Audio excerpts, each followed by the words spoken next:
The HOA tried to cite me for steam, so I turned their chairwoman's house into a sauna. They wanted silence, so I gave them free entry and lavender towels. Who knew that installing a hot tub on my own property would turn me into public enemy number one? Ever seen a Karen lose her throne to a guy in swim trunks? Curious to know what happened next? Drop a comment and let me know if you're ready to join the sauna revolution too. Let me take you back to where this whole mess started. Retirement wasn't supposed to come with a side of war. I'd bought this 15-acre patch of pine-scented peace to get away from noise, not generate it, especially not from my own bubbling, FDA-approved therapeutic-grade hot tub. I'd barely fired it up, steam whispering into the sky like a sleepy genie, when a screech split the morning like a knife in a bag of chips. There she was, Glenda Rafferty, chairwoman of the Pine Snag Ridge HOA, wearing a faux fox coat that could double as a rug at a Vegas motel. She stomped across my property with all the legal authority of a toddler holding a no-fun sign. She didn't introduce herself. She didn't knock. She just yelled, "Do you have authorization for moisture-based recreation?" I blinked, still holding my coffee, wondering if I was on a prank show or in the opening act of a courtroom-themed opera. She handed me a printout, some blurry bylaws from 2003 covered in highlighter and rage. According to Section 12, Paragraph 4, unapproved external hydrotherapy devices could disturb the environmental aesthetic and disrupt migratory bird patterns. I said, "Ma'am, I'm trying to soak my back, not summon ducks." "Wrong move." She jabbed her clipboard at me like she was casting a spell and bellowed, "You are in violation of Steam Ordinance 47. I calmly explained that my land legally sat outside the HOA boundary, that I had title, deed, permits, and even a hot tub manual laminated in case of emergency. But facts are to Glenda what salad is to raccoons, confusing and irrelevant. She hissed something about community integrity, tossed a copy of the citation into the snow, and marched off, leaving behind perfume and outrage. That night, I figured she'd cool off, maybe journal about it, maybe yell at a mailbox. But no. At exactly 6:00 a.m., a sheriff's cruiser pulled up my drive like a parade float of misplaced priorities. Turns out Glenda had reported me for unsanctioned aquatic warming. Deputy Dwight stood there, shivering, reading off a clipboard like he was announcing a verdict on C-SPAN. He glanced at the tub, then at me, then said, "Sir, is this thing even loud?" I told him it hums like a sleeping cat. He nodded. "Yep, thought so." That's when I knew this wasn't just about a hot tub. This was about a woman with a vendetta against joy and possibly steam. And buddy, she had picked the wrong ranch. He thought I was just a guy with bubbles. Turns out, I came with blueprints, bank statements, and a plan. Like this story already. Hit that like button, drop your worst HOA whore in the comments, and stay tuned. Next, she files a formal complaint against Vapor. In Pine Snag, folks complain about potholes and porch raccoons. Glenda, she files incident reports for moonlight glare. By day 3, the hot tub was holding steady at 104 DJ, and Glenda's blood pressure was somewhere near Mercury's orbit. I'd started marking a dry erase board in my kitchen labeled Offense Tracker, with columns for citation type, thread level, and snack brought by Deputy Dwight. Tuesdays fine, unauthorized aquatic therapy, threat level lukewarm, snack banana nut muffin. She kept citing me for new things that sounded like Mad Libs for tyrants. Visual dampness, environmental moisture drift. One form even claimed the tub violated regional vapor standards. I started to wonder if she had a degree in creative nuisance engineering. Meanwhile, Dwight showed up with the patience of a grandparent watching toddlers ruin Jenga. "Walt," he said on Wednesday, shaking his head while sipping my coffee, "if peace were measurable, she'd owe you back taxes." But Glenda wasn't just annoying. She was organized. Her complaints arrived on color-coded paper. Yellow for steam, green for sound, pink for threats to aesthetic cohesion. She even laminated one and stuck it to my mailbox with double-sided tape that could survive a hurricane. I peeled it off with a spatula and mailed it back in a sympathy card. Thursday, The citation read, "Suspicious missed activity," which sounded like something out of a Scooby-Doo episode. That evening, I found her across the road with binoculars, muttering into a mini tape recorder. I waved. She ducked behind a bush like she owed it money. That's when I realized this wasn't about rules. It was about control. Her HOA badge was her last piece of power, and my tub was a direct assault on her imaginary kingdom. By Friday, Dwight didn't even knock. He just hollered from his cruiser window, "Any more rogue steam clouds today?" I told him not unless my coffee counts. We both laughed, but beneath the chuckles I could feel something brewing. Glinda had tried everything legal, and now she was getting desperate. By Friday, I'd logged 7 visits, 2 false alarms, and 1 citation for steam swagger. But her biggest mistake? She tried cutting the power. If you've ever met a villain with a power fetish and a DSL connection to hell, drop a comment below and hit that subscribe button, because next, she weaponizes winter. The only thing colder than Wyoming in January is a woman in slippers cutting your heat with a smile. It hit 5 degrees that night. I woke up in full thermals, teeth chattering like dice in a gambler's fist. My hot tub? Silent. My lights? Dead. My coffee pot? A cold, lifeless shrine to better days. Checked the breakers, the fuse box, the generator. Nothing. Then I did what any rational man would do after 23 years in HVAC. I called the electric company and asked who pulled the plug. "Sir," the voice said with a sigh too familiar, "we received an environmental hazard report from the North Pine Forest Eco Oversight Board." My eyes narrowed. "That's not a real thing," I said. The rep paused, then admitted the caller didn't leave a callback number, but did provide extremely detailed technical documentation about how my hot tub was interfering with critical migratory oxygen flow, which, by the way, is not a thing either.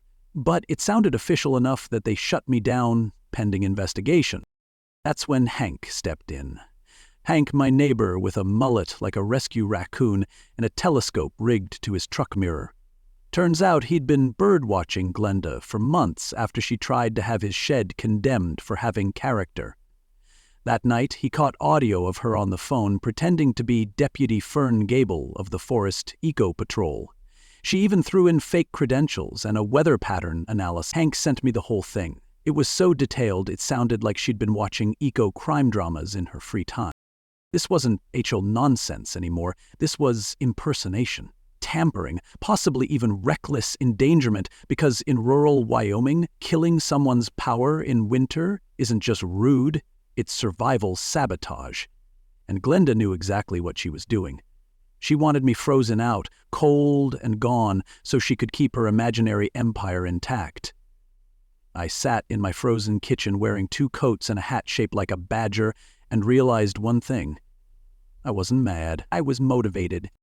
By noon the next day, I'd had power restored, filed a report with the county, and printed a copy of Glenda's mortgage lien from public records. The number wasn't pretty, and it was 3 months overdue. She weaponized weather. I weaponized paperwork. And my next move? Let's just say it involves foreclosure math and poetic bathrobes. Like watching Petty turn into poetry? Hit that subscribe button and tell me below, what would you do if your heat got cut off by a woman in fur and fury? Some people knit, some collect stamps. Glenda files code violations like it's CrossFit. While Glenda was out front waving signs like "Steam destroys communities" and "Protect our views from vapor," I was inside sipping coffee and reading property tax records like they were romance novels. Turns out her empire, built on unpaid bills and adjustable rate dreams. According to county filings, Glenda's house was 3 months behind on mortgage payments and the bank was getting itchy. That itch? I intended to scratch. So I called up Dave over at Wild Ridge County Bank. Dave and I go back. He financed half the floor heating systems I've installed in this town. I didn't name names, but I laid it out. I was interested in purchasing a distressed property near Maple Drive, currently underwater in equity, but rich in ironic potential. Dave chuckled, said he'd look into it. 2 days later, I had a quiet yes. Glenda, meanwhile, was holding an HOA emergency steam under a folding tent, passing out homemade flyers with clip art flames and a slogan that read, "Stop the Bubble Epidemic." She didn't know that while she was stapling accusations to every telephone pole like Paul Revere with bad Wi-Fi, I was locking in a sale that would make me her landlord. Her mystery buyer had submitted cash, closed quick, and never even stepped foot in the house. I wanted her last gasp of power to come with a twist so sharp it would leave her signature on a dotted line and her jaw on the carpet. She held one last public protest on Thursday. I waved from my porch, where my hot tub hummed like a lullaby and the steam rose in perfect spirals, pure, unsupervised vapor. She screamed across the road, "You will not win, sir. I am the law in this community." I blew her a kiss and poured more coffee. I didn't need to argue. I didn't need revenge. I just needed escrow. She held HOA meetings about my hot tub. I held escrow meetings about her house. Guess who signs first? Like watching a clipboard queen get checkmated by paperwork? Tap that like button and comment below, because next she learns the new owner plans to convert her house into a public steam lounge. Bless her heart.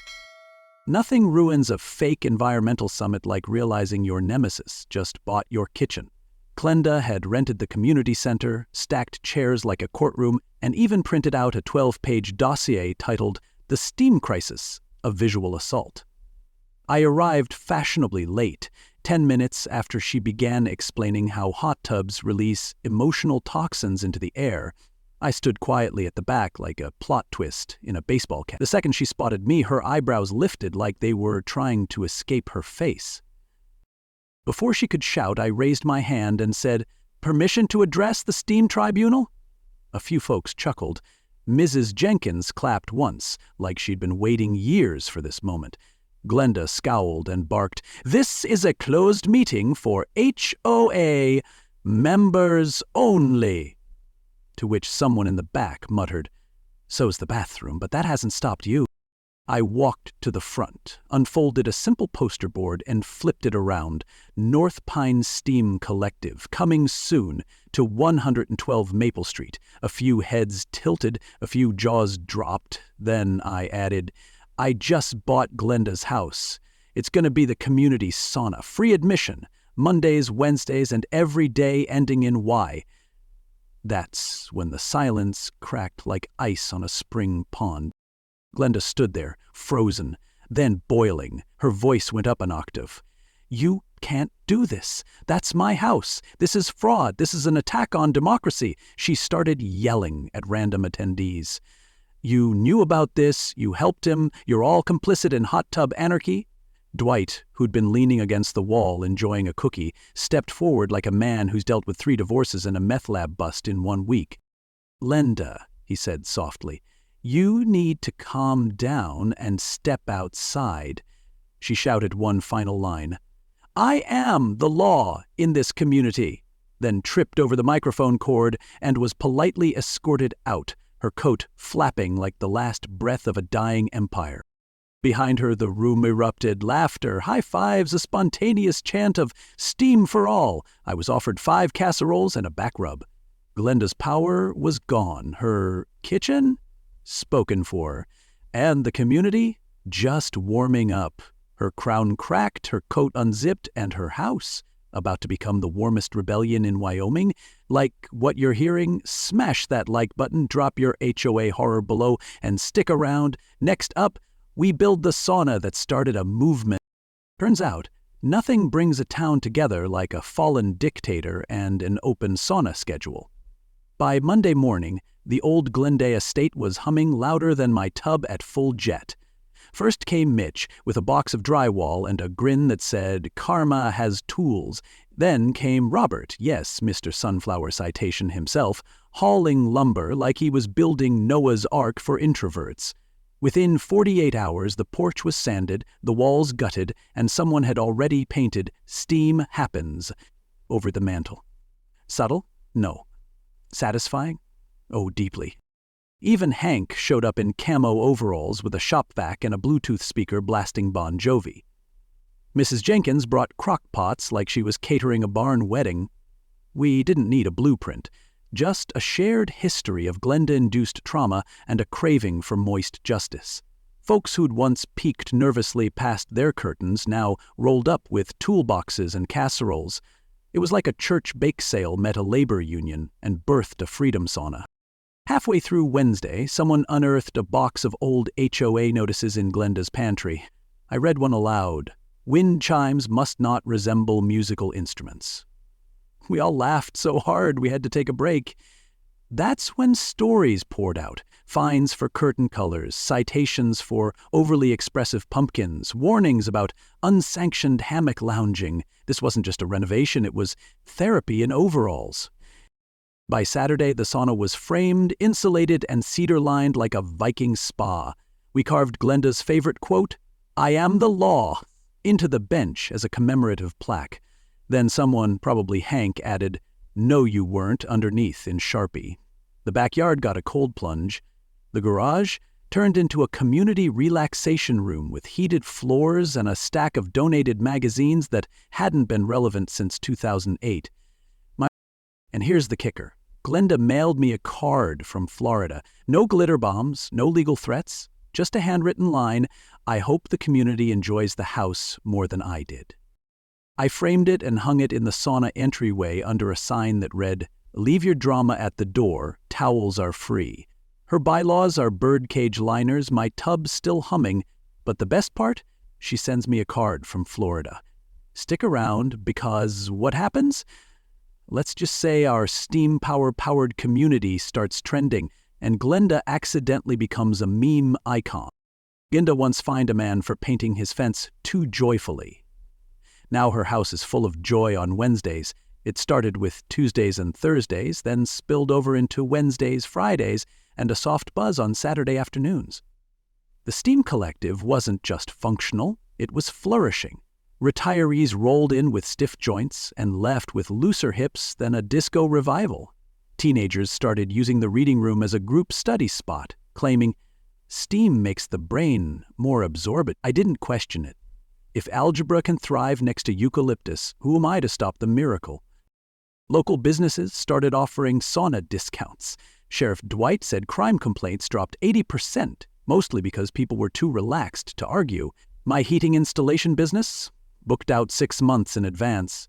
It turns out helping a town emotionally detox from a rogue clipboard dictator earns you a certain reputation. I didn't plan on becoming a community hero, but I also didn't plan on buying a house out of revenge, so we were all winging it. By November, we had a chalkboard wall in the front room filled with Steam stories, little scribbles from visitors. My back feels 20 again. My husband finally smiled. I used to be scared of Glenda, now I nap where she once judged. There was even a doodle of her red coat with devil horns, which someone gently erased and replaced with bunny ears. Healing's weird like that. Then came the Christmas card. From Flora, Glenda's handwriting was different, softer. She said she was volunteering at a senior center, helping folks with mobility and tech skills. Signed it, "Wishing you peace and warmth, Glenda." She'd found a new outlet for control and, apparently, a working thermostat. We pinned it on the bulletin board next to a laminated copy of her old HOA fine titled, "Unauthorized Footpath Joy."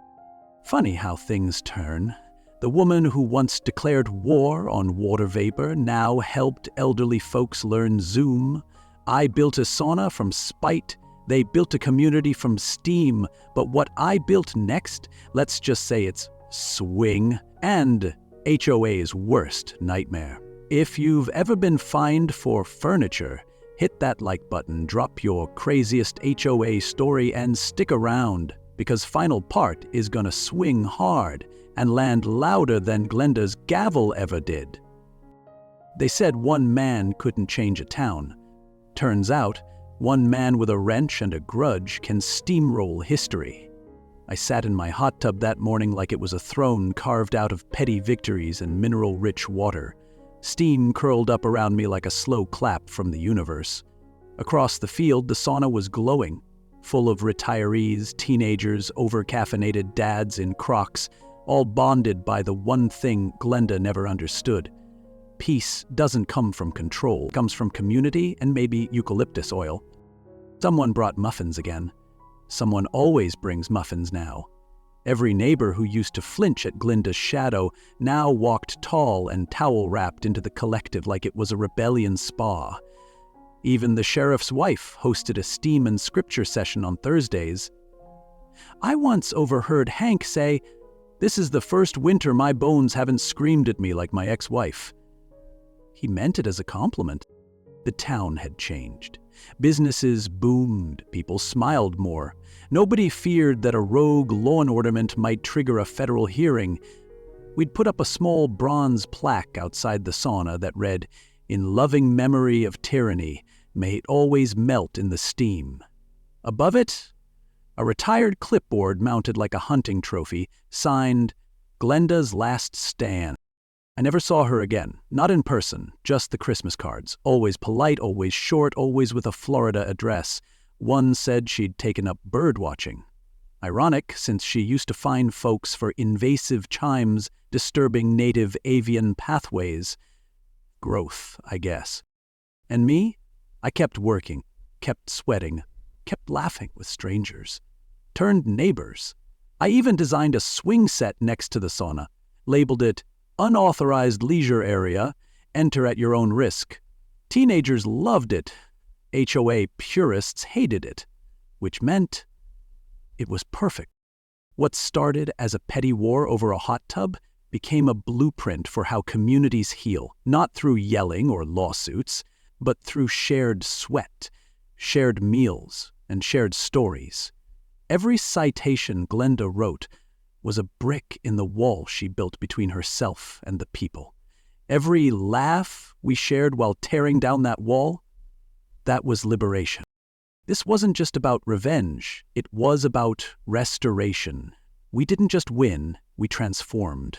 So if this story made you laugh, made you think, or made you want to install a hot tub out of pure spite, do me a favor, hit that like button, drop your wildest HOA horror story in the comments, and don't forget to subscribe, because we've got more tales coming your way where justice steams, villains melt, and peace always finds a way. To float until next time, keep your water warm, your neighbors honest, and your sauna doors open. What began as one angry woman versus one hot tub ended in laughter, healing, and a neighborhood reborn. If you liked watching the steam rise on this story, like, comment, and subscribe, because next time we're dealing with an HOA that tried to outlaw porch swings. Yeah, you heard me.